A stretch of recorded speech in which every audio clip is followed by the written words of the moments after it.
ଗୁଣ୍ଡିଚା ଘାଗି ଜଳପ୍ରପାତରେ ବୁଡ଼ି ନିଖୋଜ ହୋଇଯାଇଥିବା ଯୁବକ ଠାବ ହୋଇଛି। କେନ୍ଦୁଝର ଜିଲ୍ଲା ଘଟଗାଁ ବ୍ଲକ ବଣଚକୁଳିଆ ସ୍ଥିତ ଗୁଣ୍ଡିଚା ଘାଗି ଜଳପ୍ରପାତରେ ବୁଡ଼ି ନିଖୋଜ ହୋଇଯାଇଥିବା ଯୁବକ ଆଜି ଚିହ୍ନଟ ହୋଇଛି। ମୃତ ଯୁବକ ହରିଚନ୍ଦନପୁର ବ୍ଲକ ଅନ୍ତର୍ଗତ ବଡ଼ଶିଆଳିମାଳ ଗ୍ରାମର ସତ୍ୟପ୍ରକାଶ ମହାନ୍ତ। ପାରାଦୀପ ସ୍ଥିତ ଏକ କମ୍ପାନୀରେ ଆମ୍ବୁଲାନ୍ସ ଡ୍ରାଇଭର ଭାବେ କାମ କରୁଥିଲେ।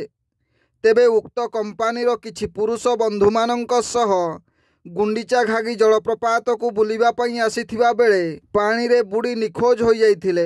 ଅଗ୍ନିଶମ ବାହିନୀର ଜୋରଦାର ପ୍ରୟାସ ସତ୍ତ୍ୱେ ନିଖୋଜ ସତ୍ୟପ୍ରକାଶର ପତ୍ତା ମିଳିପାରିନଥିଲା। ସେ ଏକ ପଥର ଖୋଲ ମଧ୍ୟରେ ଲାଖି ରହିଯାଇଥିବା ବେଳେ ଆଜି ସତ୍ୟପ୍ରକାଶଙ୍କର ମୃତଦେହ ଠାବ ହୋଇଛି। ମାସକ ମଧ୍ୟରେ ଦୁଇ ଜଣ ଯୁବକ ଗୁଣ୍ଡିଚା ଘାଗି ଜଳପ୍ରପାତରେ ବୁଡ଼ି ମୃତ୍ୟୁବରଣ କରିବା ଘଟଣା ସମସ୍ତ ପର୍ଯ୍ୟଟକଙ୍କୁ ସ୍ତବ୍ଧ କରିଦେଇଛି। Bureau report, Janajagarana Odia. Video ଗୁଡ଼ିକ ଆପଣମାନଙ୍କୁ ଭଲ ଲାଗୁଥିଲେ ଆମ ଚ୍ୟାନେଲକୁ ସବସ୍କ୍ରାଇବ୍ କରିବା ସହ ଲାଇକ୍ ସେୟାର କରିବାକୁ ଭୁଲନ୍ତୁ ନାହିଁ।